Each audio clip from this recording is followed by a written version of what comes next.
Hello students, welcome to online class. Let us discuss practical problems and solutions on business income. So first now 4 marks question anna nodona onderedu question anna. How do you treat the following items while computing business income? Business income ಮಾಡುವಾಗ ಈ expenditures ಅನ್ನ ನೀವು hello ಮಾಡ್ತೀರಾ ಡಿಸಲೋ ಮಾಡ್ತೀರಾ ಅಂತ question ಇದು. Expenditure on patent rights, expenditure on patent rights actually ಡಿಸ್ಅಲೌಡ್ ಆಯಿತಾ, but ಅದರ ಮೇಲೆ depreciation allowed. Next amortization of preliminary expenses, amortization of preliminary expenses allowed, deductible. Then expenditure on income tax proceedings kuda allowable. Then payment exceeding 25 rupees in cash on one payment, 25 ಬಿಡಿ 20,000 ಗಿಂತ ಮೇಲ್ಗಡೆ cross check ಅಲ್ಲಿ ಕೊಡಬೇಕು. So cash ಅಲ್ಲಿ ಇದ್ರೆ disallowed, ಇದು disallowed. So answer ನೋಡಿ direct ಆಗಿ ಹೀಗೆ ಬರೀಬಹುದು. ಫಸ್ಟ್ ಒನ್ ನೋಡಿ, ಎಕ್ಸ್ಪೆಂಡಿಚರ್ ಆನ್ ಪೇಟೆಂಟ್ ರೈಟ್ಸ್ ಏನು ನಾಟ್ ಡಿಡಕ್ಟಿಬಲ್, ನಾಟ್ ಅಲೋವೇಬಲ್, ಇದನ್ನ ಡಿಸಲೌಡ್ ಅಂತಲೂ ಕರೀಬೋದು. Not deductible, not allowable. So hyphen ಹಾಕೊಂಡು depreciation on patent is allowable ಅಂತ ಬರೀಬೇಕು. ಅದೇ next amortisation of preliminary expenses, ಅದು ಡಿಡಕ್ಟಿಬಲ್ ಅಂದರೆ ಅಲೋವೇಬಲ್ ಅಂತ ಅರ್ಥ. ನೀವು ಯಾವ ಬೇಕಾದ್ರೆ ಬರೀಬೋದು, ಡಿಡಕ್ಟಿಬಲ್ ಅಂತ ಬರೀಬೋದು ಅಥವಾ ಅಲೋವೇಬಲ್ ಅಂತ ಬರೀಬೋದು answer. Next expenditure on income tax proceeding, ಅದು ಕೂಡ allowable.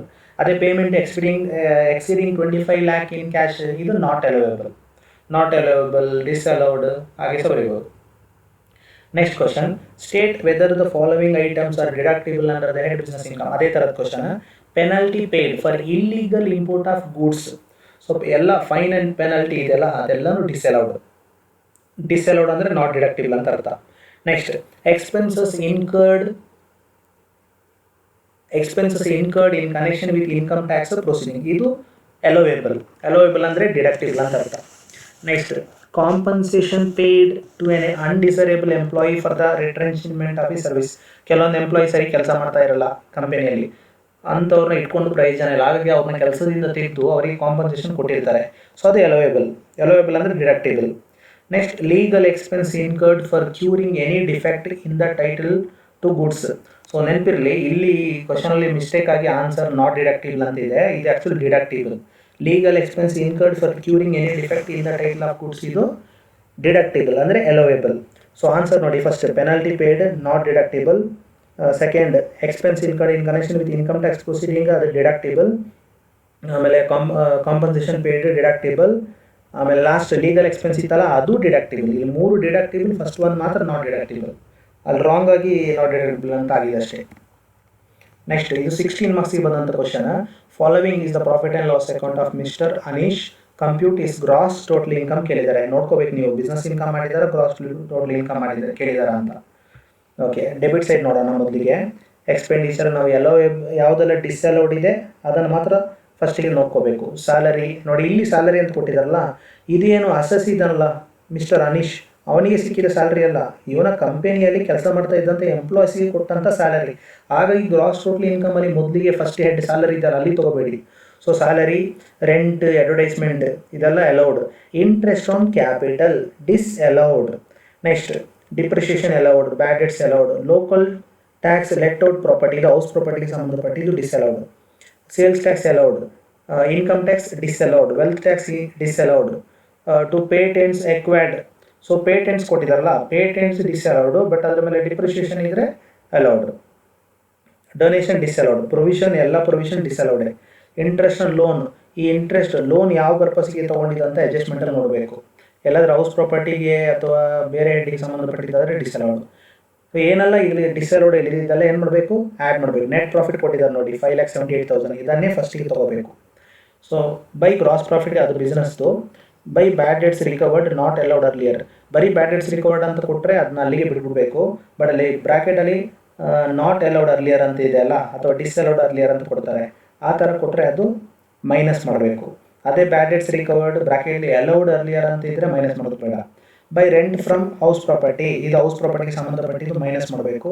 Interest on FD minus ಮಾಡಬೇಕು. Dividend from unit of mutual fund ಇದೆಲ್ಲ other source, winning from lottery other source ಇದೆಲ್ಲ ಮೈನಸ್ ಮಾಡಬೇಕು. ವಿನ್ನಿಂಗ್ ಫ್ರಮ್ ಆರ್ ಸೇಲ್ಸ್ ಅದು sorry. Net ಇದ್ದಾರೆ, ಸೊ net ಕೊಟ್ಟರು ಕೂಡ ಬಿಸ್ನೆಸ್ ಇನ್ಕಮ್ ಮಾಡೋದಕ್ಕೆ ಎಷ್ಟಿದೆ ಅಷ್ಟು ಮೈನಸ್ ಮಾಡಿ, ಬಟ್ ಗ್ರಾಸ್ ಟೋಟಲ್ ಇನ್ಕಮ್ ಮಾಡುವಾಗ ಅದನ್ನು ಗ್ರಾಸ್ ಅಪ್ ಮಾಡ್ಕೋಬೇಕು. ಹೇಗೆ ಗ್ರಾಸ್ ಅಪ್ ಮಾಡೋದು? 14,000 ಇಂಟು 100/70 ಅಂತ. Following information is available. Salary include 16,000 to Anish. So 16,000 ರೂಪಾಯಿ ಅನೀಶ್ ತೊಗೊಂಡಿದ್ದಾನೆ ಅಂತ ಅದರಲ್ಲಿ ಸ್ಯಾಲರಿಯಲ್ಲಿ ಪರ್ಸ್ನಲ್ ಆಗಿ, ಅದು ಡ್ರಾಯಿಂಗ್ ಆಯಿತು, disallowed 16,000. Advertisement include 8,000 spent on neon sign board. Neon sign board ಯಾವತ್ತೂ ಕೂಡ ಅದು ಕ್ಯಾಪಿಟಲ್ ಎಕ್ಸ್ಪೆಂಡಿಚರ್, ಡಿಸಲೌಡ್ ಮಾಡಿ. Depreciation allowable is 30,000 excluding patents. So ಇಲ್ಲಿ ಕ್ವಶನಲ್ಲಿ ಡಿಪ್ರಿಷಿಯೇಷನ್ ಎಷ್ಟಿದೆ ನೋಡೋಣ. ಡಿಪ್ರಿಷಿಯೇಷನ್ ಕ್ವಶನಲ್ಲಿ 4-5 ಐಟಮ್ ಇದೆ ನೋಡಿ, 36,000 ಇದೆ. ಬಟ್ ಇಲ್ಲಿ ನಿಜವಾದ ಡಿಪ್ರಿಷಿಯೇಷನ್ 30,000 ಅಂತೆ. 6,000 ಜಾಸ್ತಿ ಪ್ರಾಫಿಟ್ ಆ್ಯಂಡ್ ಲಾಸ್ ಅಕೌಂಟಲ್ಲಿ ಡೆಬಿಟ್ ಮಾಡಿದ್ದಾರೆ. 6,000ನ ನಾವು ಡಿಸಲೋ ಮಾಡಬೇಕು. ಡಿಸಲೋ ಅಂದರೆ add. Next, an excise duty 10,000 for the previous year as paid during the year which is not at debited. 10,000 excise duty pay ಮಾಡಿದ್ದಾರೆ ಅಂತೆ ಹೋದ ವರ್ಷಕ್ಕೆ ಸಂಬಂಧಪಟ್ಟಿದ್ದು. ಬಟ್ ಈ 10,000ನ ಪ್ರಾಫಿಟ್ ಆ್ಯಂಡ್ ಲಾಸ್ ಅಕೌಂಟಲ್ಲಿ ಎಕ್ಸ್ಪೆಂಡಿಚರಲ್ಲಿ ಇಲ್ಲ ಅಂತೆ, ಇದು ತೋರಿಸಿಲ್ಲ ಅಂತೆ. ಬಟ್ ಇದು ಬಿಸ್ನೆಸ್ ಎಕ್ಸ್ಪೆಂಡಿಚರ್, ಹಾಗಾಗಿ ಇದನ್ನು 10,000ನ ನಾವು ಮೈನಸ್ ಮಾಡಬೇಕು. ಆ್ಯಕ್ಚುಯಲ್ ಬ್ಯಾಡ್ ಡೆಟ್ಸ್ ಅಮೌಂಟೆಡ್ ₹6,000. ಸೊ ನಿಜವಾದ ಬ್ಯಾಡ್ ಡೆಟ್ಸ್ 6,000 ಅಂತೆ. ಪ್ರಾಫಿಟ್ ಆ್ಯಂಡ್ ಲಾಸ್ ಅಕೌಂಟಲ್ಲಿ ಬ್ಯಾಡ್ ಡೆಟ್ಸ್ ಎಷ್ಟಿದೆ? 8,000 ಇದೆ. ಸೊ 2,000 ಜಾಸ್ತಿ ತೋರಿಸ್ಬಿಟ್ಟಿದ್ದಾರೆ, 2,000ನ ಡಿಸಲೋ ಮಾಡಬೇಕು. Next, the opening stock 80,000 was under valued by 20%. Opening stock 20% ಏನಾಗಿದೆ? ಅಂಡರ್ ವ್ಯಾಲ್ಯೂ ಆಗಿದೆ ಅಂತೆ. ಸೊ ಹಾಗೆ ಓಪನಿಂಗ್ ಸ್ಟಾಕ್ ಅಂಡರ್ ವ್ಯಾಲ್ಯೂ ಇದ್ದಾಗ ಮೈನಸ್ ಮಾಡಬೇಕಾಗುತ್ತೆ, ಅದೇ ಓವರ್ ವ್ಯಾಲ್ಯೂ ಇದ್ದರೆ ಪ್ಲಸ್ ಮಾಡಬೇಕಾಗುತ್ತೆ. So opening stock under value ಇದ್ದರೆ ಇಲ್ಲಿ ಸಮ್ಮಲ್ಲಿ ಕ್ಲೋಸಿಂಗ್ ಸ್ಟಾಕ್ ಕೊಟ್ಟಿದ್ದಾರೆ ನೋಡ್ಕೋಬೇಕು. ಕೊಟ್ಟಿಲ್ಲ, ಓಕೆ. ಓಪನಿಂಗ್ ಸ್ಟಾಕ್ ಇಲ್ಲಿ ಇವರೇ ಕೊಟ್ಟಿದ್ದಾರೆ 80,000 ಅಂತ. ಸೊ 80,000 ಮೇಲೆ 20/80 ಮಾಡಬೇಕು. ಸೊ ಇದನ್ನು ಮೈನಸ್ ಮಾಡಲಿಕ್ಕೆ. Next, interest on loan included interest of 4,000 paid in respect of housing loan taken on acquire let out house ಬಿಟ್ಟು ನೋಡಿದ್ರಾ? ಅಲ್ಲಿ ಇಂಟ್ರೆಸ್ಟ್ ಆನ್ ಲೋನ್ ಅಂತ ಇತ್ತು ಕ್ವಶನಲ್ಲಿ 12,000, ಅದರಲ್ಲಿ 4,000 ಹೌಸ್ ಪ್ರಾಪರ್ಟಿಗೆ ಸಂಬಂಧಪಟ್ಟಂಥ ಇಂಟ್ರೆಸ್ಟ್ ಅಂತೆ. ಸೊ ಇದನ್ನು ಡಿಸಲೋ ಮಾಡಬೇಕು. Next, rent and taxes include rent of ₹30,000 paid in cash. So 30,000 ರೆಂಟನ್ನು ಕ್ಯಾಶಲ್ಲಿ ಪೇ ಮಾಡಿದಾರಂತೆ. ಸೊ ಹೇಗೂ ನಿಮ್ಗೆ ಗೊತ್ತಿದೆ, 20,000ಗಿಂತ ಮೇಲೆ ಪೇ ಮಾಡಿದಾಗ ಯೂಶ್ವಲಾಗಿ ಅದನ್ನು ನಾವೇನು ಮಾಡ್ತೀವಿ? ಡಿಸಲೋ ಮಾಡ್ತೀವಿ. So next solution, computation of income from business of mister Anish for the assessment year 1920 ಇದೆ, ಈಗ ನೀವು 2021 ಮಾಡ್ಕೋಬೇಕು. ಸೊ 2 ಕಾಲಮ್ ಇರಲಿ.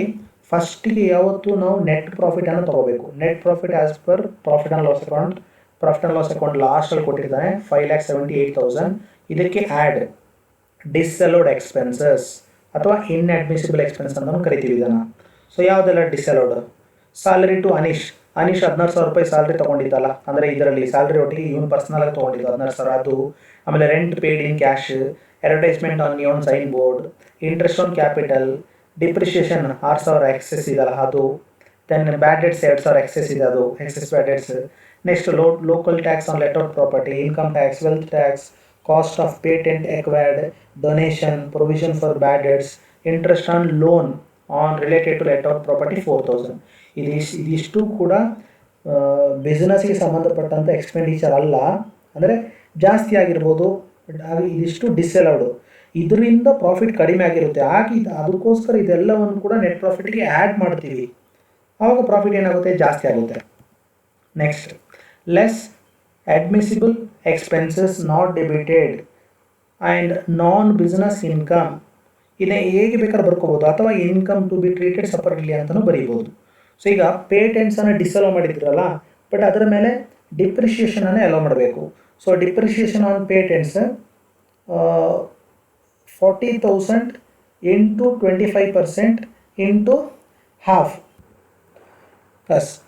ಇಲ್ಲಿ ನೋಡಿ, ಡಿಪ್ರಿಷಿಯೇಷನ್ ಪೇಟೆಂಟ್ಸ್ ರೇಟ್ಸ್ ಇಲ್ಲ. ಪೇಟೆಂಟ್ ಅನ್ನೋದು ಅದು ಏನು ಇಂಟ್ಯಾಂಜಿಬಲ್ ಅಸೆಟ್. ಇಂಟ್ಯಾಂಜಿಬಲ್ ಅಸೆಟ್ಗೆ ರೇಟ್ ಆಫ್ ಡಿಪ್ರಿಷಿಯೇಷನ್ ಎಷ್ಟು? 25%. ಸೊ ನೀವು 40,000 ಇಂಟು 25% ತೊಗೋಬೇಕು, ಆಯಿತಾ? ಇಂಟು ಹಾಫ್ ಬೇಡ. ಆ್ಯಕ್ಚುಲಿ ಇಲ್ಲಿ ಇವರು ಏನು ಮಾಡಿದ್ದಾರೆ ಅಂದರೆ, ಇಂಟು ಹಾಫ್ ಯಾಕೆ ತೊಗೊಂಡಿದ್ದಾರೆ ಅಂದರೆ, ಇಲ್ಲಿ ಪೇಟೆಂಟ್ ಪರ್ಚೇಸ್ ಮಾಡಿರೋದು ಫಸ್ಟ್ ಡಿಸೆಂಬರ್ 2014ಗೆ, ಓಕೆ, ಅಂದರೆ ಅದು ಮಿಡ್ಲ್ ಆಫ್ ದ ಇಯರ್ ಅಂತ. ಆ್ಯಕ್ಚುಲಿ ಇದು ಯಾವ 2014 ಪರ್ಚೇಸ್ ಮಾಡಿರುವಂಥದ್ದು. ಅದೇ ಫಸ್ಟ್ ಡಿಸೆಂಬರ್ 2019 ಪರ್ಚೇಸ್ ಮಾಡಿದರೆ ಆವಾಗ ನಿಮಗೆ ಏನು ಮೋರ್ ದೆನ್ 180 ಡೇಸ್ ಆಗಿರಲ್ಲ ಪ್ರೀವಿಯಸ್ ಇಯರಲ್ಲಿ. ಹಾಗಾಗಿ ನಾವು ಹಾಫ್ ತೊಗೋತೀವಿ. ಬಟ್ ಇಲ್ಲಿ ಇದು ಪರ್ಚೇಸ್ ಮಾಡಿದ್ದು 2014 ನಮಗೆ ಪ್ರೀವಿಯಸ್ ಇಯರ್ 2019 ಇದು ಪೂರ್ತಿ ಹೇಗೂ ಇದೇ ಇರುತ್ತೆ. ಹಾಗೆ ಆಫ್ ಮಾಡಬೇಕಂತ ಇಲ್ಲ, ನೀವು ಡೈರೆಕ್ಟಾಗಿ 40,000 ಇಂಟು 25% ಮಾಡಿ. ಸೊ ಆಗ ನಿಮಗೆ ಅಲ್ಲಿ ಡೈರೆಕ್ಟ್ 10,000 ಬರುತ್ತೆ. 10,000 ತೊಗೊಳ್ಳಿ depreciation. Next bad debts recovered not allowed earlier ಅಂತ ಕೊಟ್ಟಿದ್ರು, ಮೈನಸ್ ಮಾಡಿ. Rent from house property, interest on ಇದು fixed deposit, dividend, winning from horse race. ಯಾಕೆ ಇದನ್ನೆಲ್ಲ ನಾನು ಮೈನಸ್ ಮಾಡ್ತಾ ಇದ್ದೀನಿ ಅಂದರೆ ಇದೆಲ್ಲ ಬೇರೆ ಹೆಡ್ಡಿಗೆ ಸಂಬಂಧಪಟ್ಟಂಥ ಇನ್ಕಮ್, ಇದೆಲ್ಲ ಬಂದು ಬಿಸ್ನೆಸ್ಗೆ ಸಂಬಂಧಪಟ್ಟಂಥ ಪ್ರಾಫಿಟ್ ಆ್ಯಂಡ್ ಲಾಸ್ ಅಕೌಂಟ್ ಒಳಗಡೆ ಸೇರ್ಕೊಬಿಟ್ಟಿದೆ. ಹಾಗಾಗಿ ಈ ಇನ್ಕಮ್ ಇಲ್ಲಿ ಬಂದಿದ್ದರಿಂದ ಬಿಸ್ನೆಸ್ ಇನ್ಕಮ್ ಜಾಸ್ತಿ ಆಗಿಬಿಟ್ಟಿದೆ. ಸೊ ಹಾಗಾಗಿ ಇದೆಲ್ಲವನ್ನು ಮೈನಸ್ ಮಾಡಿದ್ರೆ ನಿಜವಾದ ಬಿಸ್ನೆಸ್ ಪ್ರಾಫಿಟ್ ಎಷ್ಟು ಅಂತ ನಮ್ಗೆ ಗೊತ್ತಾಗುತ್ತೆ. So winning from horse race, excise duty, ಆಮೇಲೆ under valuation of opening stock ಏನು ಮಾಡಲಿಕ್ಕೆ ಹೇಳಿದೆ, ಮೈನಸ್ ಮಾಡಲಿಕ್ಕೆ ಹೇಳಿದೆ. ಹೇಗೆ ಮೈನಸ್ ಮಾಡೋದು, 80,000 ಇಂಟು 20/80 ಅಂತ ಮಾಡಬೇಕು. ಸೊ ಇದೆಲ್ಲವನ್ನು ಆ್ಯಡ್ ಮಾಡಿದ್ರೆ 1,88,000 ಮೇಲಿಂದ ಮೈನಸ್ ಮಾಡಿ. ಸೊ ಅಲ್ಲಿಗೆ ಇನ್ಕಮ್ ಫ್ರಮ್ ಬಿಸ್ನೆಸ್ ನಮ್ಗೆ ಗೊತ್ತಾಗುತ್ತೆ 5,82,000. ನೆಕ್ಸ್ಟ್ ಗ್ರಾಸ್ ಟೋಟಲ್ ಇನ್ಕಮ್ ಮಾಡಬೇಕು. Computation of gross total income. Income from salary, ಯಾವತ್ತೂ ಕೂಡ ಬಿಸ್ನೆಸ್ ಇನ್ಕಮ್ ಮಾಡುವಾಗ ಸ್ಯಾಲರಿ ಇನ್ಕಮ್ ನಿಲ್ಲೇ ಇರುತ್ತೆ, ನಿಲ್ ಬರೆದುಬಿಡಿ. ನೆಕ್ಸ್ಟ್ ಇನ್ಕಮ್ ಫ್ರಮ್ ಹೌಸ್ ಪ್ರಾಪರ್ಟಿಯಲ್ಲಿ ಸಮ್ಮಲ್ಲಿ ರೆಂಟ್ ರಿಸೀವ್ ಕೊಟ್ಟಿದ್ದಾನೆ, ರೆಂಟ್ ರಿಸೀವ್ಡನ್ನೇ ನಾವು ಗ್ರಾಸ್ ಆ್ಯನ್ಯುವಲ್ ವ್ಯಾಲ್ಯೂ ಅಂತ ತಗೋತೀವಿ. 1,24,000 ಲೆಸ್ ಮುನ್ಸಿಪಲ್ ಟ್ಯಾಕ್ಸ್ ಇರುತ್ತೆ, ಸಮ್ಮಲ್ಲಿ ಕೊಟ್ಟಿದ್ದಾನೆ, ಮುನ್ಸಿಪಲ್ ಟ್ಯಾಕ್ಸ್ ಇದೆ, ಮೈನಸ್ ಮಾಡಬೇಕು 10,000. ಆವಾಗ ನಮಗೆ ಆ್ಯನ್ಯುವಲ್ ವ್ಯಾಲ್ಯೂ ಸಿಗುತ್ತೆ 1,14,000. ಆ್ಯನ್ಯುವಲ್ ವ್ಯಾಲ್ಯೂವಿಂದ 2 ಐಟಮನ್ನು ಮೈನಸ್ ಮಾಡಬೇಕು. ಅದೇ ಡಿಡಕ್ಷನ್ ಅಂಡರ್ ಸೆಕ್ಷನ್ 24 ಯಾವುದೆಲ್ಲ, ಒಂದು 30% ಸ್ಟ್ಯಾಂಡರ್ಡ್ ಡಿಡಕ್ಷನ್, ಮತ್ತೊಂದು ಇಂಟ್ರೆಸ್ಟ್ ಆನ್ ಲೋನ್ ಇದ್ದರೆ. ಈ ಸಮ್ಮಲ್ಲಿ 2 ಇದೆ. ಸ್ಟ್ಯಾಂಡರ್ಡ್ ನೋಡಿ 1,14,000 ಮೇಲೆ 30% ಮಾಡಿ, ಇನ್ನೊಂದು interest on loan relating to let out house property ಅವರೇ ಕೊಟ್ಟಿದ್ರು 4,000. ಇದು ಎರಡನ್ನು ಮೇಲಿಂದ ಮೈನಸ್ ಮಾಡಿದಾಗ 75,800 ಬರುತ್ತೆ. ನೆಕ್ಸ್ಟ್ ಇನ್ಕಮ್ ಫ್ರಮ್ ಬಿಸ್ನೆಸ್ ನಾವು ಆಲ್ರೆಡಿ ಸಮ್ಮಲ್ಲಿ ಮಾಡಿದ್ದೀವಿ 5,82,000. ಅದಾದಮೇಲೆ ಇನ್ಕಮ್ ಫ್ರಮ್ ಕ್ಯಾಪಿಟಲ್ ಗೇನ್ಗೆ ಸಂಬಂಧಪಟ್ಟಂಥ ಯಾವುದೇ ಇನ್ಕಮ್ ಈ ಸಮ್ಮಲ್ಲಿ ಇಲ್ಲ. ಇನ್ಕಮ್ ಫ್ರಮ್ ಅದರ್ ಸೋರ್ಸಿಗೆ ಸಂಬಂಧಪಟ್ಟಿದ್ದು ತುಂಬಾ ಇದೆ. ಯಾವುದೆಲ್ಲ ಇದೆ, ಡಿವಿಡೆಂಡ್ ಇದೆ. ಮಾತ್ರ ಈ ಡಿವಿಡೆಂಡ್ ಯಾವ ಡಿವಿಡೆಂಡ್ ಅಂತ ನೋಡಬೇಕು. ಇಲ್ಲಿ ಬರೀ ಡಿವಿಡೆಂಡ್ ಕೊಟ್ಟರೆ ಇದು exempt. Dividend from unit of mutual fund exempt. ಆಮೇಲೆ winning from interest on FD ಇದೆ, 8,000 ಇದೆ, 8,000 ಡೈರೆಕ್ಟಾಗಿ ತೊಗೊಳ್ಳಿ. 10,000 ಮೇಲೆ ಇದ್ದರೆ ಆ ಗ್ರಾಸ್ ಅಪ್ ಮಾಡಬೇಕು. ಆಮೇಲೆ winning from horse race net ಇದೆ, ಗ್ರಾಸ್ ಅಪ್ ಮಾಡ್ಕೋಬೇಕು. ಸೊ ಹಾಗಾಗಿ ಅಲ್ಲಿ ಅದರ್ ಸೋರ್ಸಲ್ಲಿ ಇಲ್ಲಿ ಅದರ್ ಸೋರ್ಸಲ್ಲಿ ಒಂದು interest on FD 8,000, dividend exempt, winning from horse race ಇಲ್ಲಿ 14,000 ಆಯಿತಾ. 1,40,000 ಅಲ್ಲ, 14,000 ಇಂಟು 100/70 ಆಗ 20,000 ಸೆಕೆಂಡ್ ಕರೆಕ್ಟ್ ಇದೆ. ಸೊ 28,000 ಟೋಟಲ್ ಮಾಡಿ ಅಲ್ಲಿ ಗ್ರಾಸ್ ಟೋಟಲ್ ಇನ್ಕಮ್ ಸಿಗುತ್ತೆ. ಸೊ ಇದು 16 ಮಾರ್ಕ್ಸ್ ಬರುವಂಥ ಪ್ರಾಬ್ಲಮ್ಸ್. Thank you.